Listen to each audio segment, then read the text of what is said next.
네, 할렐루야. 우리 이렇게 좌우를 보면서 인사하시겠습니다. 다음 세대의 마음을 쏟는 한 해 되시기를 축복합니다. 다음 세대의 마음을 쏟는 한 해 되시기를 축복합니다. 네, 올해 우리 교회 표어인 그 다음 세대의 마음을 쏟는 해라는 표어는 교육을 담당하는 저와 같은 교육부 목사님들에게는 정말 가슴이 뛰지 않을 수 없는 놀라운 비전이지요. 이 비전에 함께 동참하고 또 다음 세대를 위해 많은 일들을 감당하는 것이 너무 감사하고 가슴이 뜁니다. 많은 일이 있을수록 가슴이 뜁니다. 이런 비전을 공유하며 사랑을 받고 자랄 우리 대형교회 다음 세대들이 미래에 어떤 인물들이 될지 너무너무 기대가 됩니다. 그렇지 않습니까? 오늘 우리 홈스쿨 친구들도 찬양을 했고 또 다음 세대를 향한 마음을 가지신 교사와 학부모들이 이 시간 함께 했는데요. 우리 교회의 다음 세대들이 우리 교회와 나라와 민족을 책임지는 인물이 될 줄 믿습니다. 우리 그렇게 기도하며 축복하는 마음으로 우리 박수로 서로를 격려하도록 하겠습니다. 네, 오늘 강의는 우리 대형교회 주일학교의 영적 시스템을 배우는 자리입니다. 특별히 주일학교 선생님들이 많이 오셨는데요. 우리 대형교회가 이런 영적 시스템으로 운영되고 있다, 이러이러한 영적 시스템으로 운영되고 있다는 것을 꼭 아시고 많은 기도와 응원 부탁드립니다. 2012년 11월입니다. 그때쯤이었던 것 같습니다. 아내와 함께 우리 울산에 있는 우리 대형교회의 면접을 보러 제 인생의 두 번째로 울산을 방문했었습니다. 면접을 보고 돌아가는 길에 유명하다는 대왕암과 장생포의 고래박물관을 한번 둘러보고 경주 국도를 통해서 집이 있었던 대구로 돌아갔습니다. 저는 그때 두 가지 광경에 무척 놀랐는데요. 첫째는 배입니다. 너무 커요. 제가 있던 대구는 수성못에 오리배가 전부였기 때문에 차를 싣고 있는 울산의 큰 배들을 보면서 이 탄성이 안 나올 수가 없었습니다. 또 하나 깜짝 놀란 게 있었는데요. 이건 진짜 놀랐습니다. 바로 전깃줄에 앉아있는 까마귀들이었습니다. 여러분, 제가 어릴 때 진짜인데요. 제가 어릴 때 혼자 그 당시에 MBC 주말의 명화를 보다가 혼자 있었어요. 혼자 주말의 명화를 보다가 아주 오래된 공포 영화를 보고 굉장히 힘들었던 적이 있었는데요. 그 영화가 알프레드 히치콕의 유명한 공포 영화 새라는 영화입니다. 새한테 공격당하는 주인공의 비명소리와 새들이 단체로 앉아있는 영화의 장면은 어린 저한테 참 공포스러운 장면이었는데 그때 그 모습과 똑같은 모습이 울산에 있는 거예요. 근데 더 무서운 거는 울산 사람들은 아무렇지도 않더라는 겁니다. 심지어 이런 무시무시한 장면을 보고 울산 사람들은 울산 대똥이다 라고 까마귀 이 똥을 맞으면 5만 원을 주는 이벤트까지 하는 걸 보면서 야, 정말 대단한 사람들이다 라고 생각했습니다. 나중에 알고 보니까 울산에 이 까마귀들이 온다는 것은 울산의 자연 생태계가 회복되고 있는 증거라고 하더라고요. 지금은 저도 울산 사람이 다 돼가지고 봐도 아무렇지도 않고 반갑기만 합니다. 그런데 여러분, 이 까마귀들이 어디에 있다가 겨울만 되면 이렇게 10만 마리도 넘게 울산 태화강 심리 대바숲으로 오는지 아십니까? 이 까마귀들이 시베리아에서 오는 애들입니다. 수천 킬로를 날아오는 애들입니다. 대단하죠. 매해 있지도 않고 또 오는 이 까마귀들은 수명이 약 15년 정도 된다고 하니까요. 평생 10번 이상은 한 번도 빠지지 않고 울산에 찾아온다고 보면 됩니다. 근데 여러분, 어떻게 이 새들이 매해 울산을 잘 찾아오는지 아십니까? 여러분은 시베리아에 혹시 놔두시면 교통편 없이 걸어서 울산 찾아오라고 하면 찾아오실 수 있습니까? 아니, 저는 상당한 길치의 성향을 가졌기 때문에 전 자신이 없어요. 근데 이 까마귀 떼는 어떻게 매해 울산 태화강 심리 대숲밭을 이렇게 찾아오는 걸까요? 철새를 연구한 전문가들에 따르면 이 두 가지 중요한 원리가 있는데요. 그 첫째는 본능입니다. 철새들은 몸에 나침반과 같은 역할을 하는 본능이 들어있다고 추정이 된다고 합니다. 그래서 본능적으로 그 길을 그 시기에 찾아가게 되어 있다고 합니다. 근데 이보다 더 중요한 것이 있는데, 두 번째가 있는데 바로 그것이 교육입니다.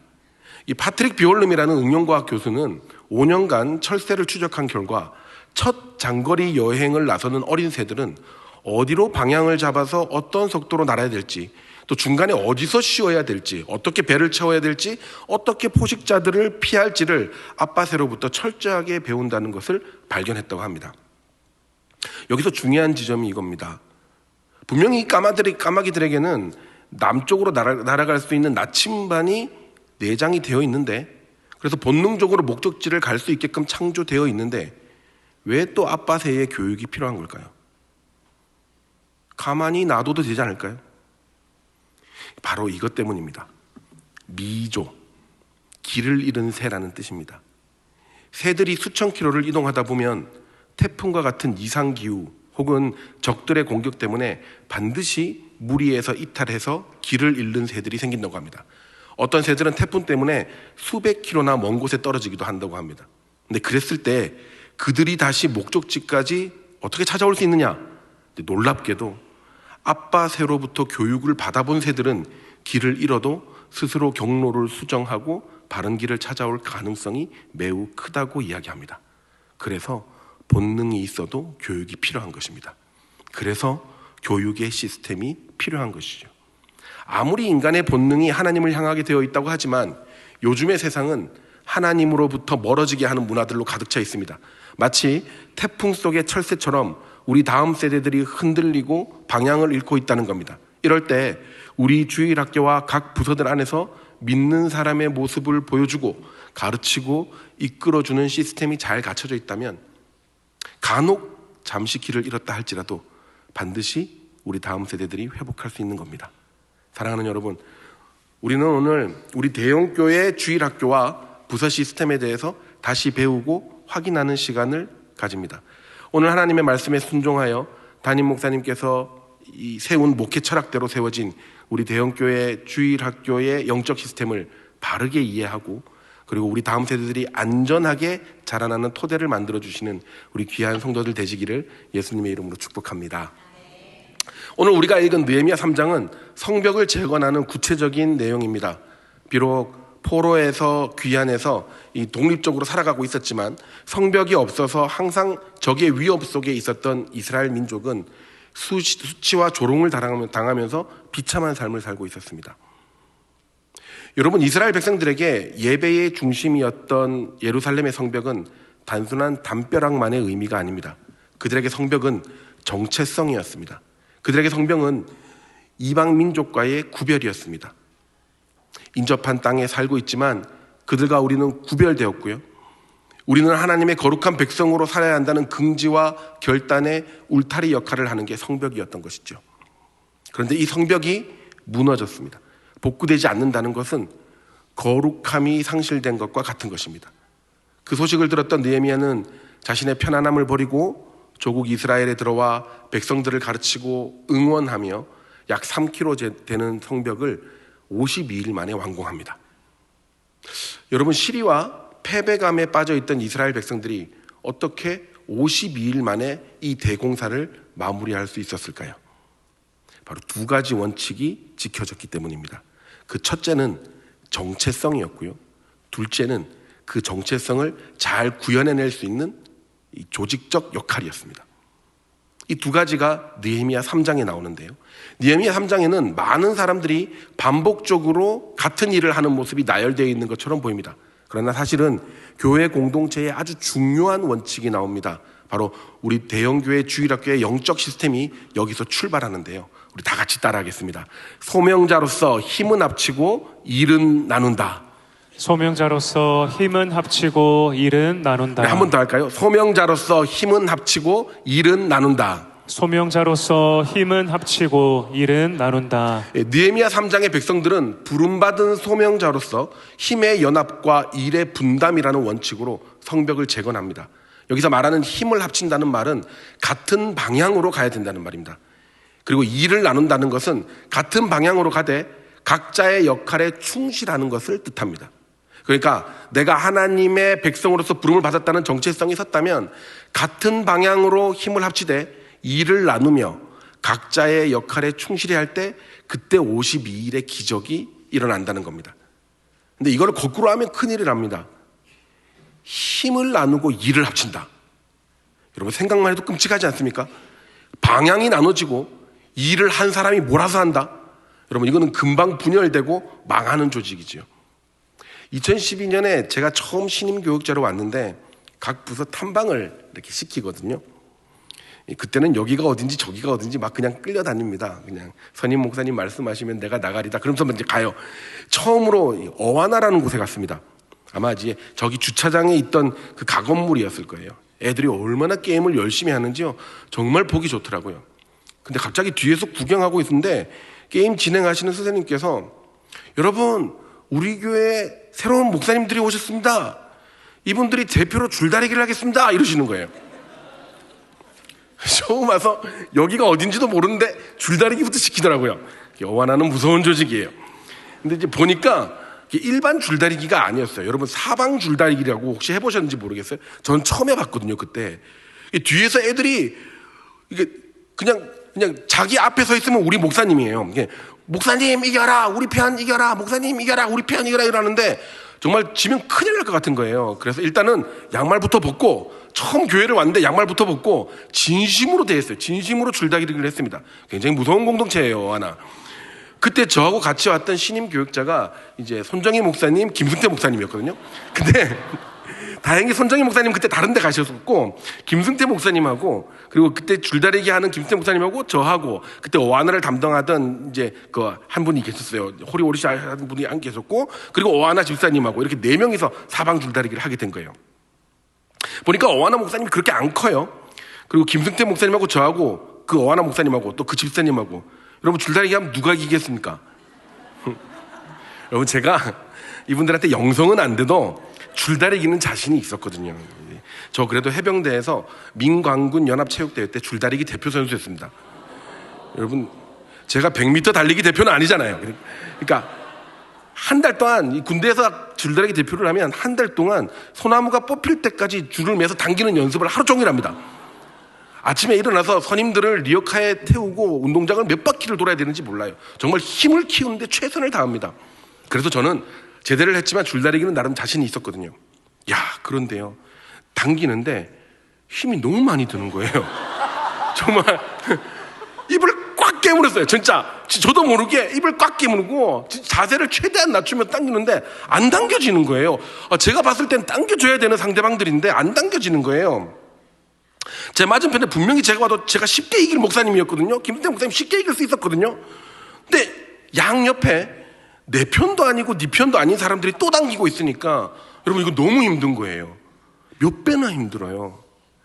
여러분, 힘이 나눠진다는 것은 이것을 말하는 거거든요. 같은 방향으로 당겨야 이길까 말까 한데 힘을 합치지 않고 조금이라도 다른 방향으로 힘이 나눠지면 몇 배로 힘들어지는 겁니다. 탈진하는 거죠. 그래서 우리는 정체성과 힘의 방향과 일의 역할이 조직의 가장 중요한 요소라는 것을 꼭 기억하셔야 됩니다. 자, 중요한 주일학교의 원칙을 우리 다시 한번 복습해 봅시다. 소명을 가진 자로서 힘은, 다시 한번, 소명을 가진 자로서 힘은 합치고 일은 나눈다. 그럼 이 원칙을 가지고 먼저 우리 대형교회 주일학교 교사의 정체성을 먼저 보도록 하겠습니다. 다 같이 읽겠습니다. 첫째, 교사의 정체성, 우리는 서비스업을 하는 사람입니다. 사랑하는 여러분, 우리는 누굽니까? 누구는 교사로 부름을 받으셨고, 누구는 교사 중에 부장으로 부름을 받으셨고, 또 누구는 교육자로 부름을 받았습니다. 근데 이 모든 것을 하나로 합치면 하나의 업종으로 묶을 수 있는데요, 바로 서비스업입니다. 이 서비스업이라고 하니까 좀 오해를 하세요. 세상에서 이제 돈을 받고 물건을 대주고 이런 이제 아유 사장님 오셨습니까? 막 이런 서비스업을 생각하는데요. 성경적으로 그것도 일종의 서비스업이죠. 그것도 서비스업인데 성경적으로 서비스라는 것은 헌신과 봉사를 뜻합니다. 헌신하는 직책, 희생하는 업무가 서비스업이라는 거죠.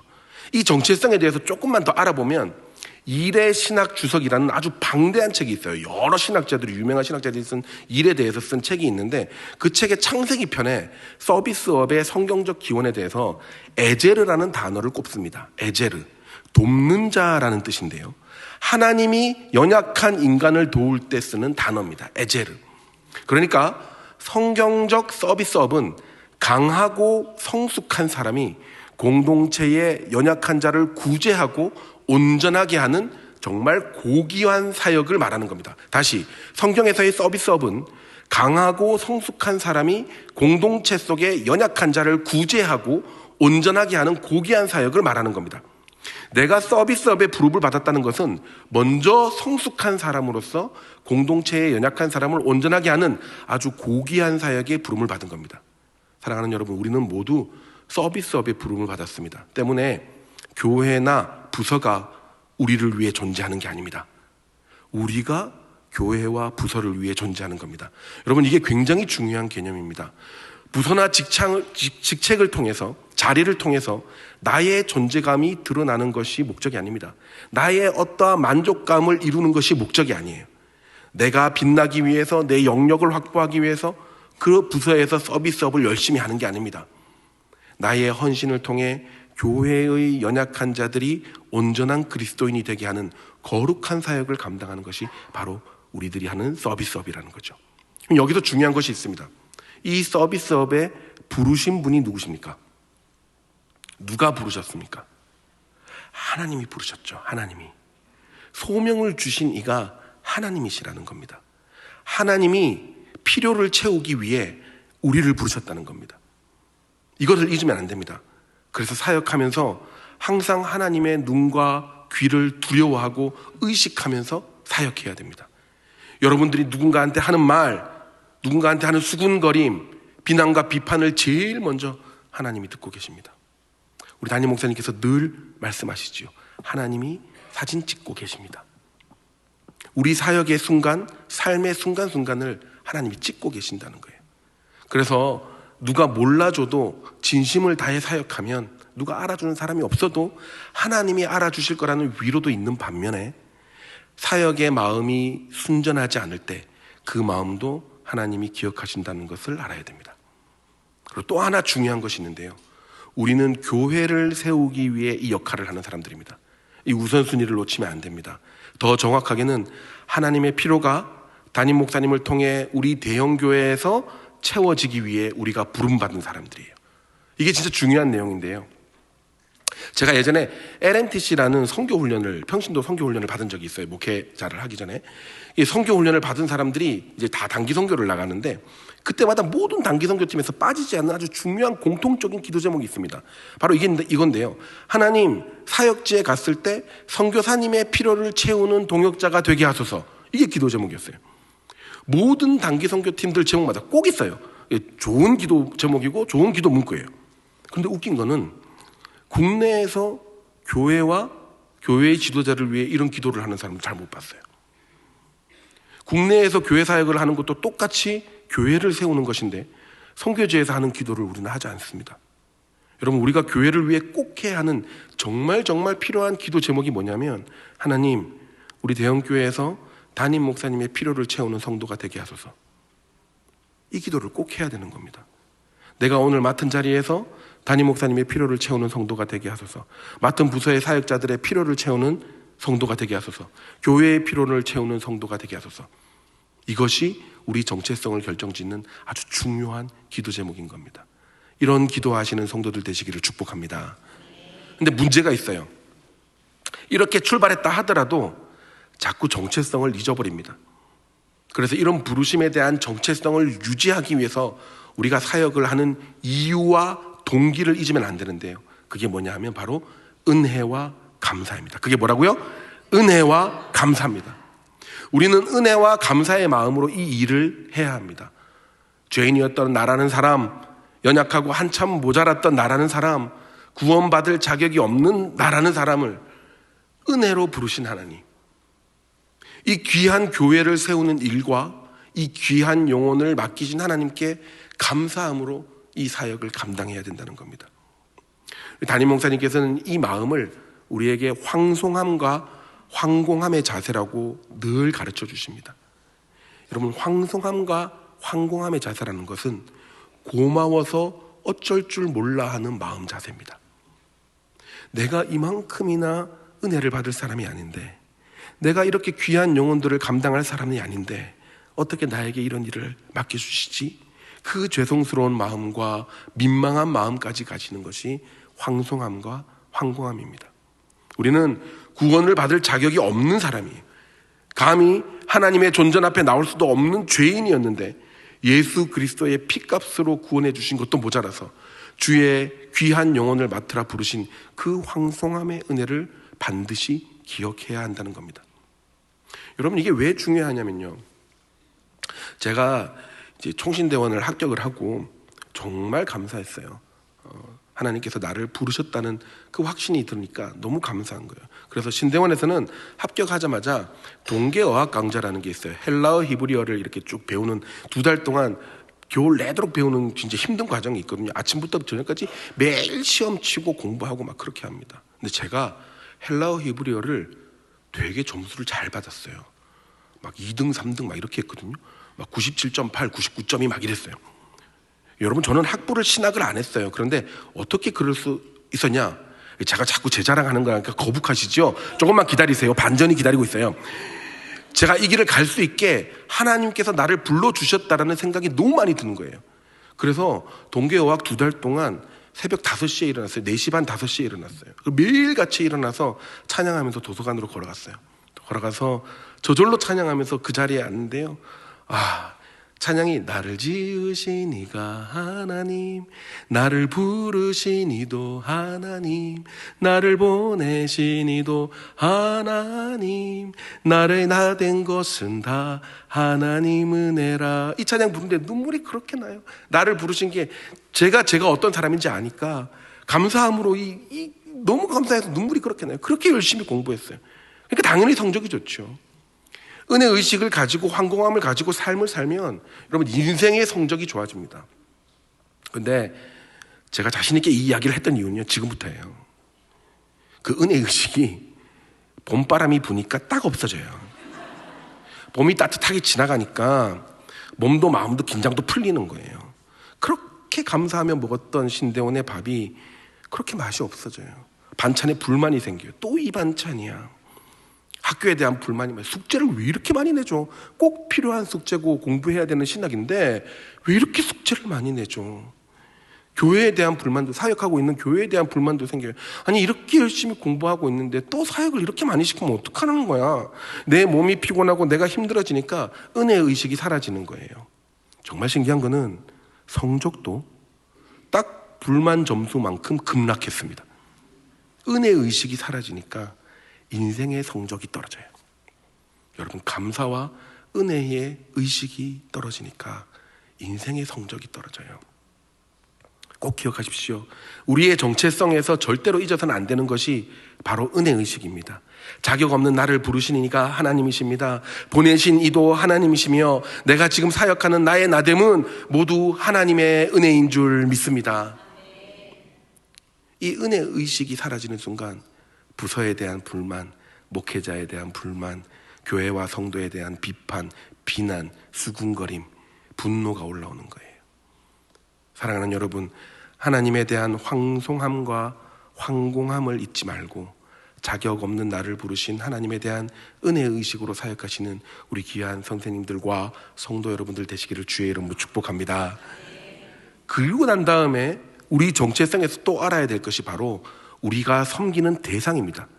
우리의 섬김의 대상은 여러분 일이 아니라 사람입니다. 일이 아니에요. 그래서 일 때문에 사람을 다치게 해서는 안 됩니다. 우리 사역을 통해서 막 화내고 비인격적으로 사람을 다치는 일들이 발생하면 안 됩니다. 아무리 일이 중요해도 사람보다 중요하지 않거든요. 여러분, 그래서 우리가 하는 사역이 힘든 사역이에요. 왜냐하면 우리 부서에서는 또 우리 교회에서는 모두가 천사만 있는 게 아니거든요. 아직 성화의 초기 단계에 있는 사람들이 있어요.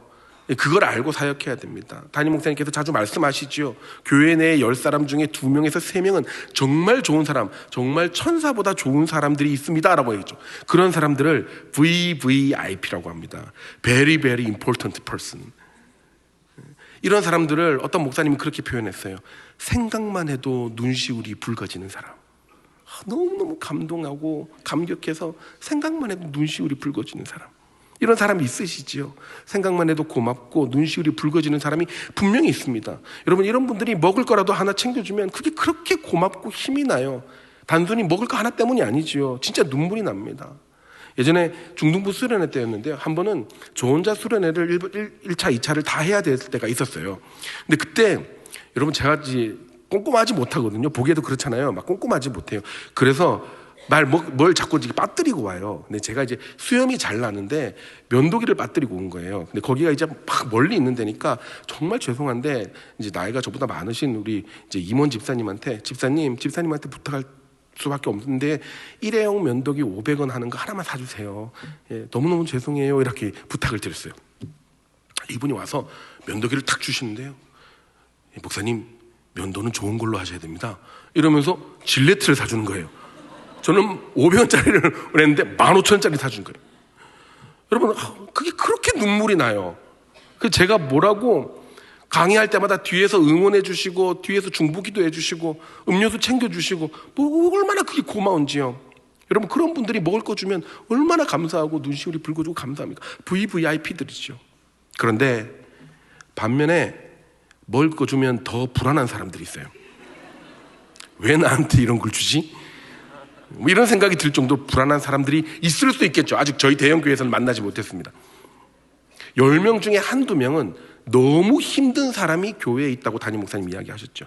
세상에서도 찾아보기 힘든 험한 사람이 있습니다.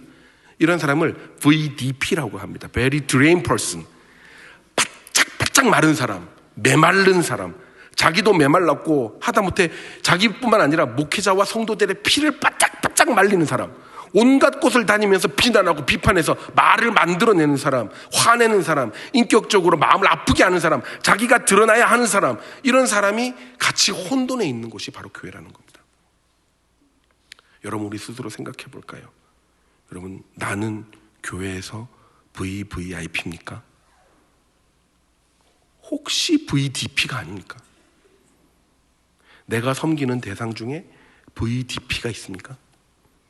중요한 것은요, 그런 사람들도 섬기기 위해 하나님이 우리를 부르셨다는 겁니다. 그래서 은혜가 필요한 거예요. 그래서 은혜가 꼭 필요한 겁니다. 우리 담임 목사님이 왜 예배를 드리지 않으면 봉사하지 못하게 하셨냐면, 은혜가 회복되지 않으면 VDP를 섬기지도 못하고, 잘못하면 은혜 없이 섬김만 있으면 어느 순간 나 자신이 교회 내에 VDP가 될 가능성이 매우 높아지기 때문입니다. 사랑하는 성도 여러분, 꼭 부탁드립니다. 하나님의 은혜를 회복하고 그 은혜에 감사하여 황공함으로 주의 일을 감당하시는 VVIP 되시는 선생님들 되시기를, 우리 성도들 되시기를 주의 이름으로 축복합니다. 우리 두 번째 교사의 태도 같이 읽어보겠습니다. 리더십을 존중하고 힘을 합해야 합니다. 본문 3장에서는 느헤미야의 지시와 또 비전에 따라서 각자 일할 구역들이 정해지고, 어떤 사람이든 어떤 직책을 가졌던 느헤미야의 지시에 따라 일을 하는 장면들이 나옵니다. 가장 먼저 1절에 대제사장 엘리야십이 그 형제 제사장들과 함께 문을 건축하고, 그 뒤에 여러 사람들이 그 다음에 누가, 그 다음에 누가, 그 다음에 누가, 이런 식으로 이어져서 나와요. 이 그 다음에 누가라는 말이 30번이나 넘게 느헤미야 3장에서만 반복이 됩니다. 다양한 사람들이 느헤미야의 리더십에 한 방향으로 순종하고 있다는 것이죠. 힘을 합치고 있다는 겁니다. 이것을 원어로 보면 그 의미가 더 명확해지는데요. 베야드라는 단어를 씁니다. 베야드. 이게 정확하게 직역을 하면 손 옆에 손이 있다는 뜻이에요. 그 다음에라는 말이 손 옆에 손이 있다는 거예요. 여기까지 내가 일을 하면 그 다음이 내 손을 터치해서 그걸 그대로 이어서 손을 잡고 일을 했다는 겁니다. 한 마음으로 이어서 마치 릴레이 경주를 하든 바통 경주를 하듯이 함께 순종했다는 거죠. 이게 조직에서 가장 필요한 자세이고 태도입니다. 여러분, 우리 대형교회는 담임 목사님께서 부임하시고 많은 변화와 부흥의 길을 이어오고 있습니다. 2013년에 드림센터가 세워지고 정말 공간이 많을 줄 알았는데 또 금방 차버려가지고 어쩔 수 없이 중고등부는 연합해서 예배를 드리고 있습니다. 너무 감사한 일이죠.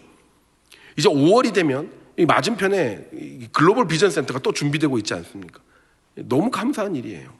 그런데 건물이 생기고 교회가 부흥한다는 것은 필수적으로 그에 맞게 조직이 재구성되고 또 탄탄해져야 된다는 것을 말합니다. 그 사이즈에 맞게 또 그 사역의 목표와 목회 방향에 맞게 조직이 구성되어야 된다는 것이죠. 중요한 것은 오늘 읽은 느헤미야의 리더십에 순종했던 많은 사람들처럼 주어진 부서에서 함께 손을 잡고 같은 마음으로 순종하고 따라야 한다는 것입니다. 본문에 나오는 사람들을 보면 제사장도 있고 건축가도 있고 금장색도 있고 향품 전문가도 있습니다. 당시 시대에는 험한 노동에 참가하지 않았던 딸들도 함께 순종하고 참여했다, 노동에 참여했다라고 기록하고 있어요. 근데 놀랍게도 우리 느헤미야 3장에 딱 한 부류의 사람들이 중간에 일부러 꼭 집어서 이 사람들은 일을 안 했다라고 성경이 기록합니다. 5절입니다. 우리 같이 읽겠습니다. 그 다음은 두고와 사람들이 중수하였으나 그 귀족들은 그 주의 역사에 담붙지 아니하였으며. 다 함께 동역을 하는데 유독 5절에 드고아의 귀족들이 함께하지 않았다라고 성경이 고발하고 있어요. 드고아는 이스라엘의 변두리 지방이지만 아주 높은 지대에서 목축업이 발달한 곳입니다. 그곳에 주민들이 다 나와서 열심히 성벽 쌓는데 힘을 합쳤는데 귀족들은 함께하지 않았다는 거죠. 여기서 담붙지 않았다는 말은 힘을 합치지 않았다, 짐을 함께 지지 않았다라는 말인데 원어로 보면 이게 진짜 무엇을 의미하는지 알 수 있습니다. 뭐라고 하냐면 차와람을 들이밀지 않았다라고 합니다. 차와람을, 히브리어로 차와람을 들이밀지 않았다. 이 차와람은 어깨부터 목까지예요. 어깨나 목을 이야기하는 거예요. 이것을 들이밀지 않았다라는 말은 숙이지 않았다라는 거예요. 순종하지 않았다라는 겁니다. 단순히 일을 안 한 것이 아니라 지도자의 말에, 교회의 리더십에 머리를 숙이고 마음의 자세를 숙여 순종하지 않았다, 따르지 않았다라는 말입니다. 누구에게 숙이지 않았느냐? 히브리어로는 아도네헴이라고 나옵니다. 그들의 아도나이, 그들의 주인에게 숙이지 않았다. 그들의 주인이 누구일까요? 성경은 아주 치밀하게 이중 언어를 씁니다. 아도나이, 느헤미야인 동시에 느헤미야에게 권위를 주신 하나님에게 마음으로 순종하지 않았다는 겁니다.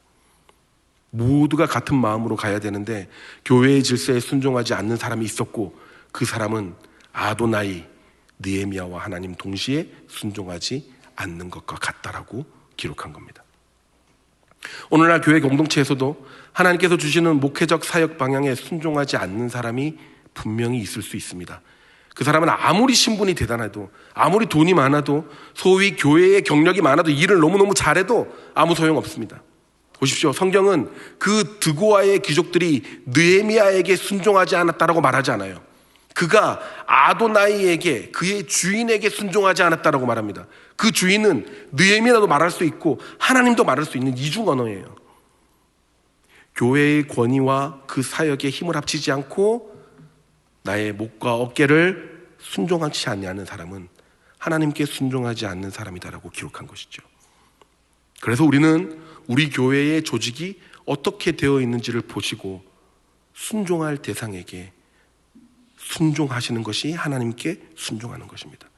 우리 교회가 부흥하면서 우리는 계속 조직을 재정비해 왔습니다. 우리가 출애굽기를 보면 모세가 혼자 많은 사람의 일을 돌보다가 너무 힘드니까 장인 이드로의 충고대로 1000부장, 100부장, 50부장을 세우고 그들로 하여금 한 방향으로 일을 나누어서 했잖아요. 우리 교회의 리더십 구조도 굉장히 비슷합니다. 제일 먼저 우리 교회의 모든 기관의 대표의 기능을 하시는 분이 있습니다. 누구십니까? 당연히 담임 목사님이시죠. 우리 주일학교의 교장도 담임 목사님이십니다. 근데 여러분, 우리 담임 목사님은요, 이름만 교장 선생님이 아니십니다. 실제로 담임 목사님은 주일학교의 모든 프로그램들을 생각하시고 대형교회의 다음 세대들이 어떻게 하면 바른 기독교 세계관을 가지고 성장할 수 있을까, 어떻게 믿음이 계승될 수 있을까 끊임없이 고민하고 독려하시고 설교하시고 있습니다. 실제로 여러분, 주일학교에서 어떤 정책이나 방향이 정해지는 것은 저희가 하는 게 아닙니다. 저와 팀장들이 담임 목사님과 이야기하고 담임 목사님의 목회적 방향을 구현할 수 있는 가장 좋은 방법들을 고민하는 것이지, 1차적인 방향의 설정과 또 그 방향을 구현해내는 방법들은 전부 다 담임 목사님께서 생각하시는 거예요. 얼마나 힘드실까요? 그러니까 우리는 당연히 그 리더십과 방향에 순종해야 된다는 겁니다. 근데 담임 목사님께서 영화부에 가서 설교할 수가 없잖아요. 이게 물리적으로 안 되잖아요. 대예배를 해야 되니까. 영화부에 가서 아이들에게 설교를 하고 싶으시지만 할 수가 없으시잖아요. 그래서 담임 목사님의 리더십에는 2개의 연장된 팔이 있습니다. 여러분, 굉장히 중요한 부분이에요. 2개의 연장된 팔이 있는데, 하나는 행정의 기능을 담당하는 팔이 있고 또 하나는 교육의 기능을 담당하는 팔이 있습니다. 먼저 교육을 담당하는 팔에는 감독의 기능까지 들어가 있는데요, 교육 총괄과 그리고 각 부 팀장들이 그 역할을 하고 있습니다. 제가 교육팀장이고요. 또 각 부서 취약부, 미취학부, 청년부, 청소년부 팀장들이 있습니다. 그 팀장 목사님들과 함께 주일학교 교육을 기획하고 담임 목사님의 목회적 방향에 맞춰 함께 방법을 고민하고 찾아가는 역할을 하는 거죠. 어떻게 하면 담임 목사님의 성경적 교육 철학을 각 부서에서 잘 만들어낼 수 있을까를 논의하고 늘 고민하는 겁니다. 여기서 감독하는 기능을 한다고 하니까 조금 마음이 불편할 수 있는데요. 이 감독은 잘하는지 못하는지 감시하는 게 아닙니다. 오히려 부서가 독립적으로 최선의 교육 기능을 잘 발휘할 수 있도록 지원 방법을 찾고 각 주일학교의 교육적 기능이 원활할 수 있도록 여러 기관과 연결해주는 역할을 하는 거죠. 그리고 모든 주일학교 또 교회의 사역들이 균형을 맞출 수 있도록 상담이나 기타 방법들을 통해서 조화를 이루는 기능들을 하고 있습니다. 그리고 그 교육의 연장된 팔들은 이 팀장들과 이 교육 목사의 팔을 또 뻗어나서 각 부서를 담당하는 부서 담당 교육자와 부서 교사들까지 이어집니다. 그러니까 지금 여기 오신 우리 선생님들은 담임 목사님의 연장된 교육의 팔이십니다. 직접적으로 아이들을 만나고 상담하고 교육하는 역할을 하는 것이죠. 올해도 우리 주일학교에는 850명 이상의 교사들이 신청해서 담임 목사님의 연장된 교육의 팔로서 그 역할을 감당해 주시고 계십니다. 이들은 맡은 영혼들의 직접적인 목양자이지요. 학생들의 영적인 성장을 돕습니다. 직접 기도하고 상담하며 학생들을 변화시키는 역할을 하는 겁니다. 몇 년 전에 고등부에서 참 신앙생활을 예쁘게 잘하는, 이제 졸업을 했는데요, 신앙생활을 너무너무 예쁘게 잘하는 친구와 밥을 같이 먹은 적이 있습니다. 여자아이였는데 믿음이 좋은 애들은 밥도 정말 잘 먹어요. 진짜 저만큼 먹어요. 막 엄청 먹는 거예요. 한참 먹다가 제가 누구누구야 너, 근데 내가 기억하기로는 중등부 때는 그렇게 열심히 안 했잖아. 근데 왜 고등부에서는 그렇게 열심히 하게 됐어? 그러니까 이 친구가 아주 자신 있게 자기가 신앙생활을 열심히 하게 된 계기가 뭔지 말해주는데요. 중등부에서 마지막 해에 수련회를 갔는데 선생님들이 수련회 때 자기를 위해 기도하고 사역하는 모습을 보면서 아, 내가 신앙생활을 저렇게 해야 되는구나 라는 것을 알았다는 거예요. 그게 너무 감동이 되고 그때 하나님께서 은혜를 주셔서 자기도 그와 동일한 방법대로 사역을 한다는 거예요. 사랑하는 여러분, 여러분들은 담임 목사님의 교육의 연장된 팔로서 한 영혼을 온전하게 하는 그런 교사인 줄 믿습니다. 그리고 또 담임 목사님의 또 다른 연장된 팔이 있습니다. 바로 행정의 팔인데요. 이 행정 감독은 교육 영역 장로님이십니다. 매년 바뀌시는 대로 돼요. 오늘은 김유은 장로님이 담당하세요. 그리고 각 부서 담당 장로님이 계십니다. 주일학교의 행정을 돌보시는 역할을 하고 계신데요. 행정 책임자이고 교육 목사의 행정 파트너가 됩니다. 담임 목사님과 각 부서의 부장들의 사이를 연결해주는 아주 귀한 역할을 감당하고 계시죠. 그리고 그 팔들은 각 부서의 부장 선생님들과 연결이 됩니다. 담임 목사님으로부터 시작되어 교육 영역 장로님의 행정의 팔을 지나 담당 장로님의 행정의 팔을 지나 부장 집사님이 각 부서에서 실질적으로 교육 인력과 공간과 예산 확충과 그리고 교사의 복지들을 담당하고 있습니다. 근데 여기서 중요한 거예요.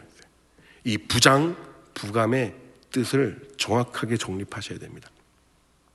여러분, 회사에서 김 부장님 이러면 그 부장은 어떤 한 분배된 일의 최고 지도자라는 이야기입니다. 다스리는 사람이라는 뜻을 가집니다.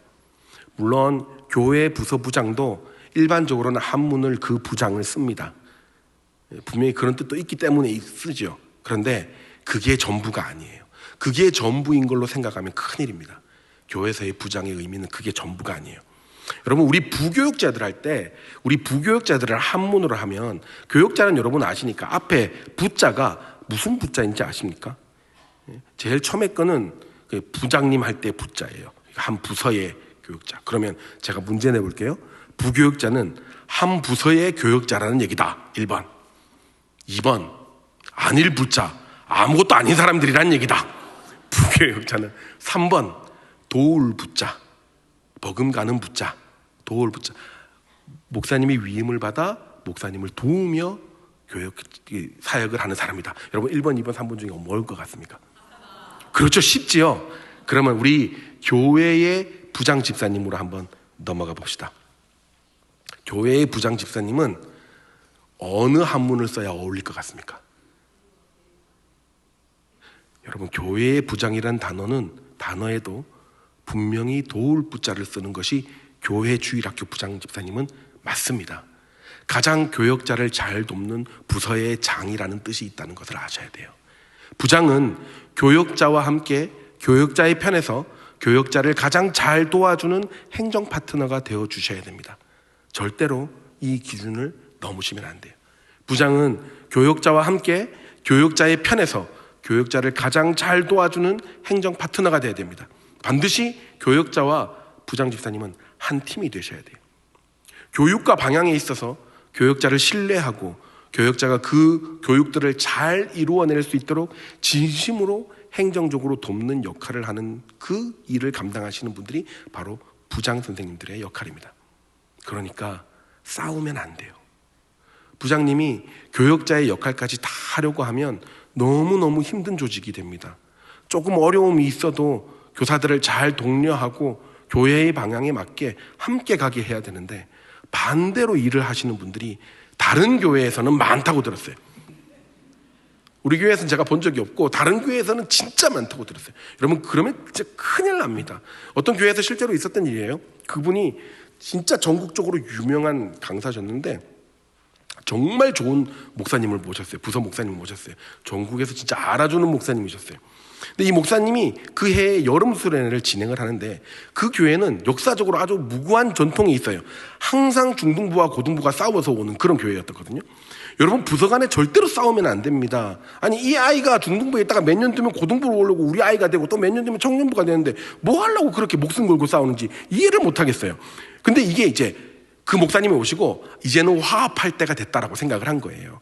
그래서 연합으로 우리 중고등부가 수련회를 하자라고 제안을 했고, 다들 좋다, 열심히 해보자라고 했고, 담당 목사님이 그 프로그램과 집회와 교육을 기획했습니다. 그래서 브리핑을 하는데 중등부 부장 집사님이 갑자기 나타나신 거예요. 그래서 이렇게 이야기하신 겁니다. 목사님, 저희는 대대로 10시 30분이 되면, 밤 10시 30분이 되면 애들에게 세족식을 꼭 해줬기 때문에 그때까지는 무슨 일이 있어도 맞춰주셔야 됩니다. 사실 이 말이 좀 어이없기는 한데 그래도 용납하고 만들어 가야겠다라고 생각을 하고 그 목사님이 네, 최선을 다하겠습니다라고 하고 수련회 집회를 했어요. 근데 여러분, 그날따라요 말씀이 너무너무 잘 되는 거예요. 말씀에 불이 붙는 거예요. 청소년부 아이들이 막 그런 애들이 아닌데 말씀 들으면서 울고 웃고 박수치고 난리가 난 거예요. 목사님이 감동했어요. 막 입에서 말씀에 불이 나가는 것 같아요. 거북선처럼 막 하면서 막 불이 나가는 것 같아요. 그래서 기도회를 하는데 얼마나 뜨거웠겠습니까? 난리가 났어요. 기도회를 하는데 막 애들이 성령의 은혜를 받는 게 눈으로 보일 정도예요. 목사님이 너무 감동한 거예요. 너무 감동하고 감사하면서 하나님 진짜 감사합니다. 이렇게까지 은혜를 주시니 너무 감사합니다. 울면서 기도를 하고 있었어요. 오늘 성령께서 기도를 시키시는 데까지 기도하겠습니다라고 각오를 하고 계속 기도회를 하려는 찰나 눈을 뜨면 안 되는데 눈을 떴는데 10시 반이 된 거예요. 아니나 다를까 목사님이 기도 제목을 던지다가 딱 정면을 봤는데 제일 목사님이 잘 보이는 그 중앙에 그 부장 집사님이 나오셔가지고 표정을 우그락불그락 하시면서 이렇게 하신 거예요. X표를 끄면서 와 이렇게, 그리고 시계를 이렇게 가르치면서 메시아 이렇게 계속. 너무 마음이 상하고 눈을 안 떴어야 되는데 너무 마음이 상하고, 여러분, 저희도 가서 수련회 하면 목사님들이 기도에 2시간씩 때로는 3시간씩 많으면 4시간씩 기도 인도를 하면 정말 예민해집니다. 민감해져요. 작은 소리에도 굉장히 예민해지고요. 혹시라도 기도가 필요한 아이가 있는지 살핍니다. 근데 거기다 대고 부장 집사님이 기도는 안 해주고 X표를 하고 있으니까 마음이 그냥 무너져 버렸다는 거죠. 두 눈 부릅뜨고 계속 X표 끄고 있는데 더 기도 제목을 못 던지고 그냥 그렇게 집회가 끝나버렸다고 합니다. 여러분, 이거 죄송합니다. 진짜 나쁜 행동이에요. 여러분, 정말 우리 교회에 이런 분이 안 계셔도 정말 다행인데 진짜 나쁜 행동이에요. 그분은 행정적인 리더를 하면 안 됩니다. 예배부터 드리셔야 돼요. 예배에서 은혜부터 회복하셔야 돼요. 아주 오래전에 우리 교회가 아닌 다른 어떤 교회에서 있었던 일이에요. 교역자가 차량 담당하시는 부장 집사님한테 가서, 차량 담당하시는 분이었어요. 교회 차를 신청하러 갔어요. 중학생이 한 10명 정도 태우고 멀리 300km 정도 되는 데까지 가야 되는 거예요. 얼마나 멀리 가야 돼요. 피곤하죠. 목사님 혼자, 전사님 혼자 애들 10명을 봉고차에 태우고 300km를 가야 되니까요. 자, 여러분 상식적으로 생각해 봅시다. 중학생 어린아이들을 태워서 교역자가 멀리 운행을 해야 되면 대답해 보세요. 상식적으로 교회에 있는 좋은 차를 줘야 됩니까? 낡고 위험한 차를 줘야 됩니까? 아니, 안전한 차를 줘야 되지 않겠어요? 안전한 차를? 아니, 뭐 가까운 식당 갈 거면 경운기 타고 가도 되죠. 그런데 300km 넘는 곳에 간다고 목적지를 줬고 신청을 했는데 이렇게 말씀하시는 거예요. 뭐? 애들 데리고 간다고요? 아이고, 그럼 제일 꼬물 데리고 가야지. 제일 꼬물 타고 가야지. 이러는 거예요. 제가 이해는 했어요. 왜냐하면 그분의 업무는 차를 잘 관리하고 아껴서 오래 타게 하는 거니까 이해는 합니다. 근데 제일 꼬물은 아니죠. 그 멀리 가는데 위험하잖아요. 결국은 차가 중간에 퍼졌고 중간에 수리하느라고 얼마나 애를 먹었는지 모릅니다. 본인 생각만 하는 거예요. 본인 사역, 본인 위신만 생각하는 겁니다. 자기 명예, 자기 입장, 자기 마음만 생각하다 보면 사역을 돕는 자가 아니라 오히려 사역을 그르치는 결과를 가져오게 되는 겁니다. 여러분, 제가 우리 교회에 와서 사역하면서 제일 은혜 받은 게, 첫 번째로 은혜 받은 게 이 부분이에요. 차량 신청하러 가서 차에 대해서 얘기하면 제일 안전하게 제일 좋은 방향으로 어떻게든 해주려고 애쓰시는 담당자분들을 만날 때마다 너무너무 감사해요. 사랑하는 여러분, 아까 보셨듯이 하나님은 수고한 사람의 명단도 정확하게 기록하셨지만 반면에 수고하지 않는 사람 혹은 불순종한 사람의 명단인 득어와 귀족들도 명확하게 기록하셨습니다. 여러분, 우리의 명단은 어떻게 기록될 것 같습니까? 하나님의 질서와 리더십에 순종하시는 귀한 사역자 되시는 여러분 되시기를 주의 이름으로 축복합니다. 내가 사회에서 어떤 지위를 가졌든 어떤 모양을 가졌든 남자든 여자든 나이가 많든 적든 하나님 세우신 리더십에 순종하고 손에 손을 이어서 주의 일을 감당하는 사람으로 기록되는 귀한 성도 여러분들 되시기를 주의 이름으로 축원합니다. 마지막 세 번째 같이 읽겠습니다. 교사의 사역입니다. 일을 나누어 각자 맡은 일에 최선을 다하는 것입니다. 여러분, 아까 전에 우리 주일학교 사역의 대원칙이 힘은 합치고 일은 나눈다라고 이야기했습니다.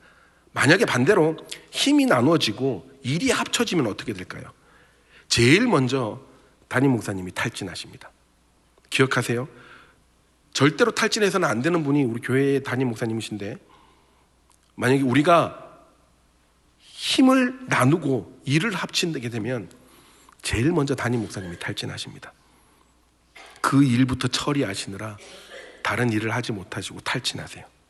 그래서 우리는 방향이 나뉘어도 안 되고 일이 합쳐져도 안 됩니다. 몇 년 전에 담임 목사님께서 강서로 보내셔서 어느 큰 교회에 강의를 하러 간 적이 있었습니다. 그 목사님이 너무너무 바쁘셨었어요. 강의가 끝나고 토요일 새벽 설교였는데 토요일 새벽 설교가 끝나고 새벽 7시부터 제자훈련 가신다고 가셨어요. 식사도 못 하시고 담임 목사님은. 그래서 뜬금없이 그 교회 담임 목사님의 사모님하고 식사를 같이 하게 됐어요. 나이가 많으신 그 사모님이 그동안 목회를 옆에서 도우시고 같이 하시면서 경험하셨던 여러 가지 이야기들을 어린 저한테 이야기를 쭉 해주시는 거예요.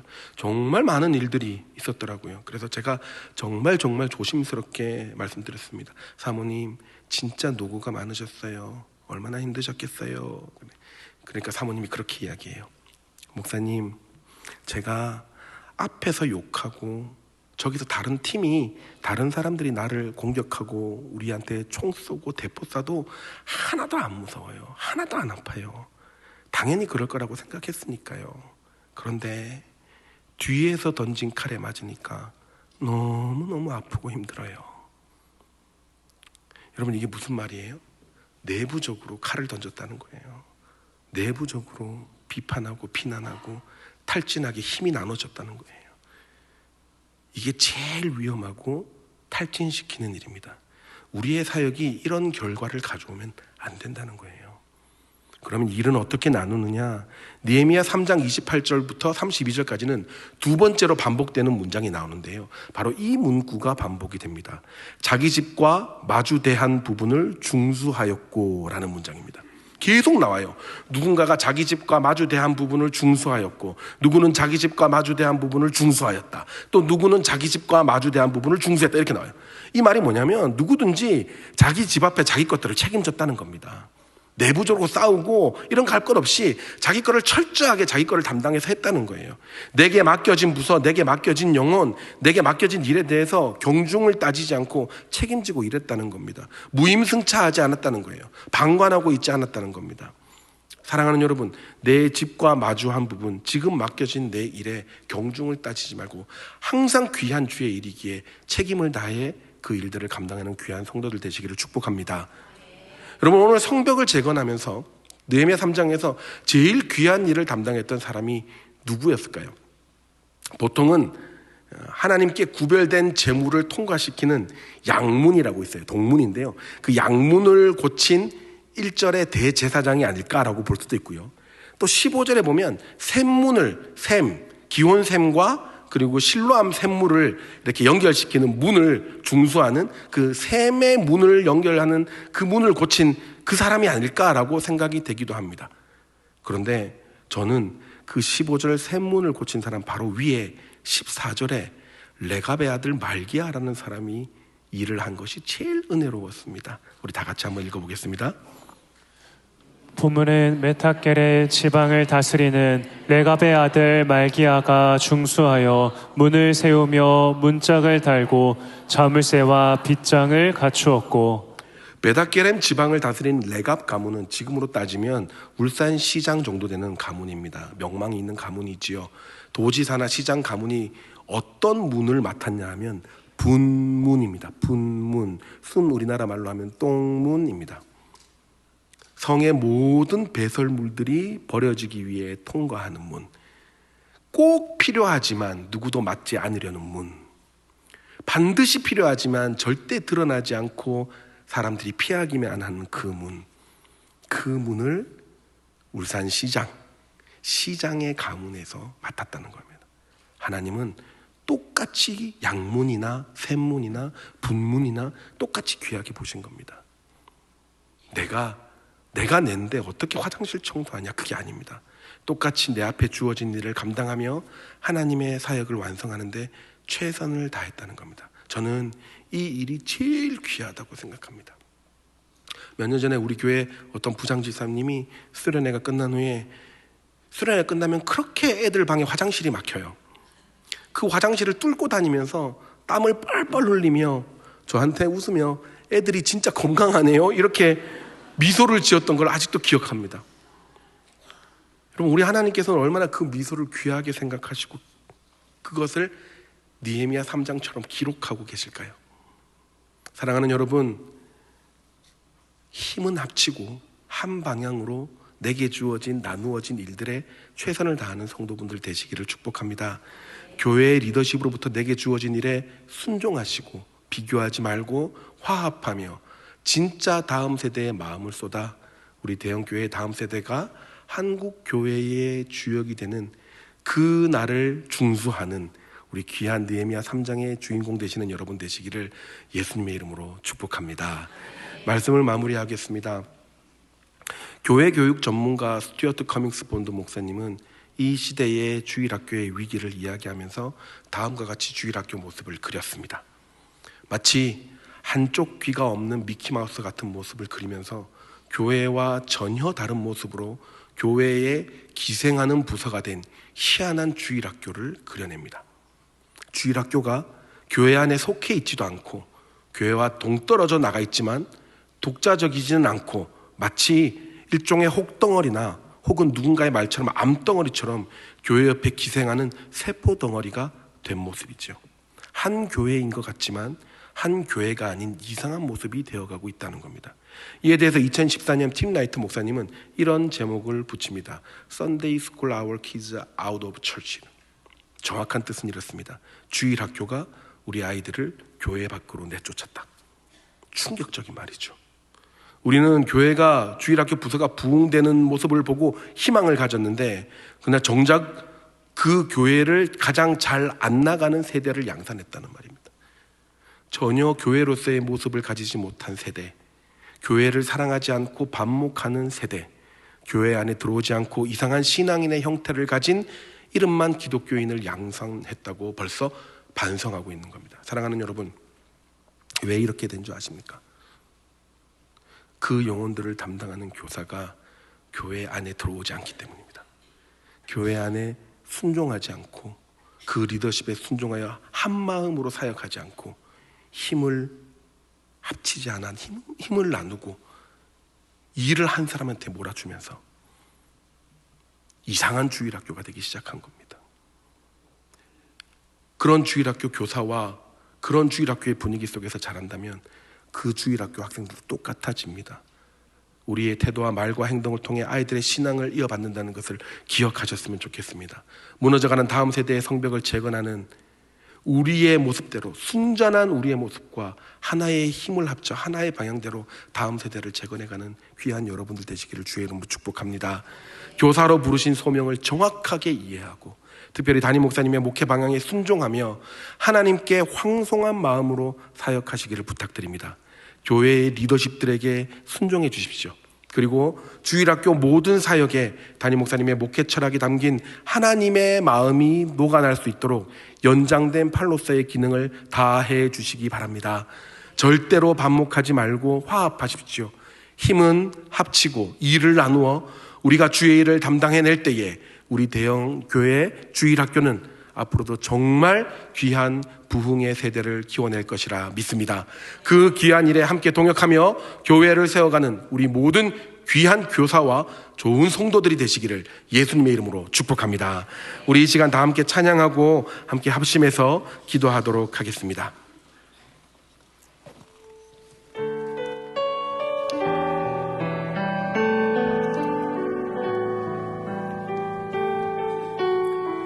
나를 지으신 이가 하나님, 나를 지으신 이가 하나님, 나를 부르신 이가 하나님, 나를 보내신 이도 하나님, 나의 나된 것을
하나님, 우리에게 다음 세대를 맡겨주신 거룩한 소명을 잊지 않게 하여 주옵소서.